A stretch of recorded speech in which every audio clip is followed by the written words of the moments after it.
Alright, so I have a bit of a confession to make. I'm not much of a Disney adult. Up until the making of this video, I had never even been to Disneyland before, and that's on purpose. In theory, I would dislike everything about Disneyland. The long lines and wait times, the overpriced, mass-produced theme junk, the extreme overcrowding, and the lack of any real, authentic, vibrant urban environment. So what did I do? Well, I got my ass to Disneyland, of course, and it was definitely something. Now, because I'm a little weird, I didn't go to Disneyland for the merchandise, the themed food, or the action packed rides. No, I went to Disneyland in search of transportation, and what I found totally surprised me. And while all the normies were stuck waiting in hour-long lines just to ride a 30-second Star Wars ride, I got to explore some really unique and historic transportation fixtures within the two parks. Not to say that I didn't ride on any of the regular stuff. Space Mountain and Matterhorn were my favorites, but Disneyland's transportation attractions were definitely worth exploring all the same. Some of them were thrilling, and some, well, not so much. Stay tuned to hear all about Disneyland's very own traffic jam ride. Boy, it was magical. But first, if you're new around here, this is Fourth Place, your place to learn about US geography, urbanism, transportation, and city planning. Since this video is about all things Disneyland transportation, I do have to tell you how I got here. There are a few ways to get to Disneyland, ranging from tedious and underwhelming to downright awful. It's worth mentioning that every other Disneyland resort in the world, that's Paris, Shanghai, Hong Kong, and Tokyo, all have direct rail access to and from the parks, with their very own dedicated terminals just walking distance to the parks. Disneyland and Walt Disney World in the US do not. At Disneyland Resort in California, of course, there's the train, either Metrolink Orange County or Amtrak Pacific Surfliner, both of which stop at Anaheim's Regional Transportation Intermodal Center. But with Southern Californian train delays being as notorious as they are, well, nobody really uses that to get to Disney anyway. Plus, it's very much not walking distance to the park. And not helping the train's case either is the fact that there's no connector rail from Anaheim Station to Disneyland either. So instead, you'll have to wait for a bus to come pick you up and drop you off, which will take at least another half an hour after arriving in Anaheim. And if you're flying here, let's be honest, no one is taking the kids on a half-a-mile walk with suitcases to the light rail station nearest to LAX, then riding that to Union Station, then transferring over to Metrolink or Amtrak to Anaheim Station, then transferring onto a bus to get to the parks or hotels. Geez, avoiding cars in Southern California is a tedious affair, that's for sure. And, well, if you're flying into Santa Ana Airport, you might as well get your Enterprise reservation booked as soon as possible. So, to get the true Disneyland tourist experience, I drove the old automobile into the park, but let me be clear, that sucked too, because of course it did. This was the line of cars just an hour after gates opened on a random Monday in November. And people do this on purpose? For vacation? Huh. Well, after waiting an hour and a half in my car just to pay the $35 entry fee to get past the front gates, regretting all of my life choices in the meantime, I found a spot in one of their city-sized parking garages and made my way through the concrete jungle to yet another line. I honestly can't believe this is the first impression that most people visiting Disneyland get, especially when, like I said, all the foreign parks have direct train service that avoids all of this. Anyway, I soon found out that this line was for the first transportation attraction of the day, the Disneyland parking structure tram. Wow. I gotta say, I really felt the magic coursing through my veins on this one. Personally, I think the use of the word tram here by the Disney folks warrants some kind of lawsuit because this is not a tram. This is a real tram. This is also a real tram. But this is not a real tram. This is a parking lot people mover with wheels. A motor vehicle that takes people from the parking structures to Disneyland itself. You know, because cars are convenient and efficient and all the rest. If only there was an invention that could take people right from the airport, hotel, or neighborhood directly into a major point of interest like Disneyland. Hassle-free and car-free. If only. Anyway, I finally made it to the park entrance and onto Main Street USA. a place designed to resemble the center of an idealized turn-of-the-century American town.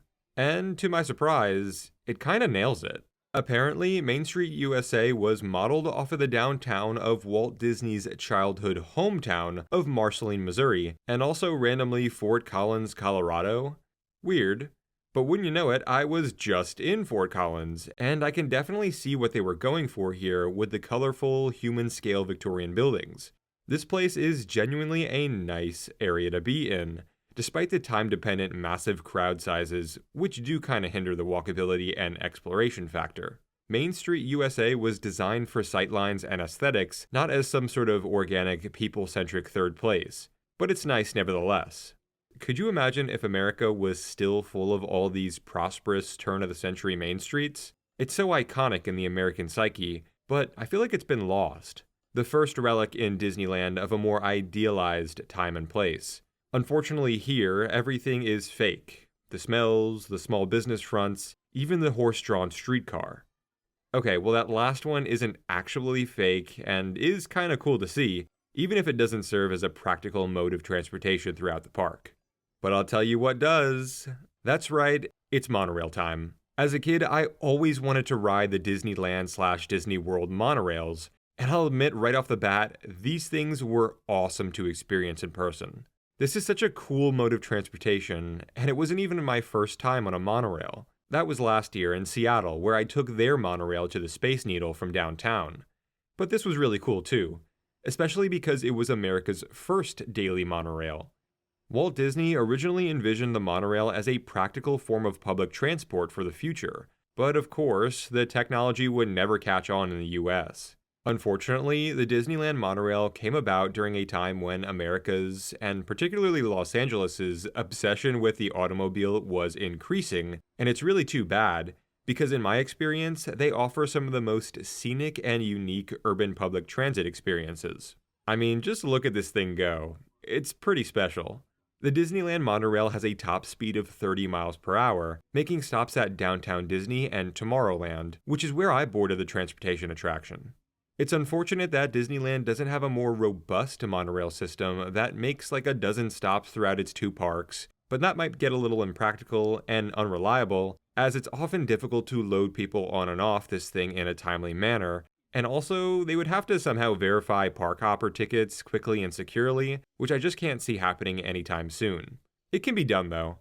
Tomorrowland is a really fascinating part of Disneyland. It simultaneously houses America's first monorail, envisioned as a future mode of public transportation within all major US cities by Walt Disney, and also this place, which is where I would be riding my first official ride of my time at the park. Quite the juxtaposition, a relic of the past, showcasing a prediction of the future that never really panned out, next to another relic of the past that did pan out, or should I say sprawled out, in all the worst ways. This is the Honda-sponsored Autopia ride. And yeah, they did combine automobile and utopia to make that word. Imagine that. You can take a car ride, to another car ride, to another car ride. And even though it's not an official transportation attraction, I did ride this thing just to see how bad this concept really was. And I mean, man, does this thing suck. And I waited in line for 30 minutes for it. It's basically just a bunch of go-karts that have had their brakes removed and their gas pedals nerfed, and it's just about the bumpiest, lousiest, and smelliest ride in the entire park. Let me tell you, the gasoline smell leaching out of these things would put even Lightning McQueen in a coma. It was awful. And they go like 3 miles an hour attached to a track, and it's just an overall terrible experience for a rider, which pretty much encapsulates the driving experience in Southern California. So wait, does that mean that Disneyland actually nailed it here? I mean, this is one of Disneyland's original rides that opened along with the park in 1955, representing a future of what would become America's highway system. But I don't know. Sadly, I think the wrong future won out in the real world. Make monorails great again? In order to lift my spirits from that doozy of an entertainment experience, I decided to take a ride on one of Disneyland's most prized attractions, the Disneyland Railroad. Now, the Disneyland Railroad was conceived by Walt Disney himself, who drew inspiration from the rideable miniature Carlwood Pacific Railroad that was built in his very own backyard. Walt Disney was actually a massive rail enthusiast. As a young boy, he wanted to become a train engineer like his father's cousin, who told him stories about his experiences driving mainline trains on the Atchison, Topeka, and Santa Fe Railway. As a teenager, he obtained a newsy job on the Missouri Pacific Railway, selling various products to train passengers, including newspapers, candy, and cigars. Walt brought his love of trains to the park on opening day, when the Disneyland Railroad and the Disneyland Park opened to the public. Since then, multiple alterations have been made to the Disneyland Railroad route and rolling stock, including the conversion of one of its train cars into a parlor car in the mid-1970s, and the switch from diesel oil to biodiesel as fuel for its locomotives in the late 2000s. I boarded the train at Main Street USA Station, which was currently under repairs, but didn't make this thing's entrance any less awesome. The locomotive's design, chosen by Walt Disney himself, was based directly on copies of the blueprints for the Central Pacific No. 173, a steam locomotive rebuilt by the Central Pacific Railroad in 1872. The passenger cars, meanwhile, were based on a set of Oahu Railway and Land Company passenger cars that Walt Disney saw on display at the Traveltown Museum in Los Angeles. Disneyland Railroad operates 5 steam locomotives with 24 passenger cars, arriving at each station in approximately 5 to 10 minute intervals. No one really uses this as an efficient transportation method throughout the park though, as lines for it can get quite long, and it's a pretty slow ride all throughout, moving at around 10 miles an hour. I rode the full 1.2 mile round-trip journey though, starting at Main Street USA, before continuing on to New Orleans Square Station, Mickey's Toontown Depot, Tomorrowland Station, before finally arriving back at Main Street USA. It was a nice ride. Slow yet scenic, and there were even some parts that go through some fairly dated diorama installations, but it all adds to the charm in my opinion. What was most interesting with getting to ride and experience all of these various modes of transportation was just the novelty of it all. In many ways, Disneyland is supposed to be this idealized place full of wonder and magic. I mean, that's the whole idea, right? And a big part of that seems to be its transportation. Whether that be the railroad, the monorail, or even the streetcars running right through the place, some of the only things that remain of Disney's original vision for the park are its transportation attractions, and I think that's pretty telling. They could have gotten rid of these things, and as long as more rides were added in their space, people probably wouldn't have batted an eye. But think about this. For many people at Disneyland, this is the first time they ever get to experience a train, or a monorail, or a streetcar, and honestly, I think that's both sad and awesome. I mean, who knows, maybe the kid who got to ride on this recreation of the Pacific Electric red cars in Disneyland will one day become the person who brings back the streetcars to Los Angeles, or Orange County, or San Diego. Maybe the kid who got to ride the Disneyland Railroad will be the person to connect high-speed rail throughout the entire country. That idea is pretty hopeful. But at the same time, the fact that this is probably the only alternate mode of transportation that many of these kids will get to experience for their entire childhood is a bit sad. The boomers of today grew up in a time where cities dismantle their trams and streetcar systems just to make way for the automobile. And in the present day, we newer generations wonder why there was never a massive mainstream political push for the re-implementation of these back into our cities. But the answer is so clear. When the boomers were younger, they were told from the start of their lives that the car is king, and that mentality stuck throughout the decades. It's only now, when you have so many of the younger generation saying, hey, why did you ever take that away from us? We want it back. We're really experiencing the car centricity of the future right now, and we don't like it. That has spurred a mainstream invigoration and movement back towards the rail systems of yesteryear. But for many places, it's too little too late. Nowadays, large upward battles against zoning laws, NIMBYs, and bureaucratic committees alike is what it takes to get the ball moving. And even then, nothing is promised. It kind of makes you think, if American boomers grew up experiencing the true magic of alternate transit, maybe most of the country would be pushing for rail and the dismantling of stroads instead of the other way around. Maybe if we didn't destroy our own Main Street USAs by removing everything that promoted life and American prosperity, they would actually be more like the prosperous and idealized scenes on display here at Disneyland. It's just too bad that we have to go out of our way and seek out beautiful, fun, and adventurous urban spaces, often at a really high cost, instead of just having them present everywhere. In reality, real transportation attractions are located all throughout the world in cities and countries that invest in their people instead of their selfish products. I really hope I make it over to Japan sometime soon to ride their Shinkansen high-speed rail trains, to get to experience a real-life transportation attraction that serves the greater good and hasn't really been commodified and contained to one singular tourist trap. And I just know any Shinkansen beats any ride here at Disneyland by a long shot.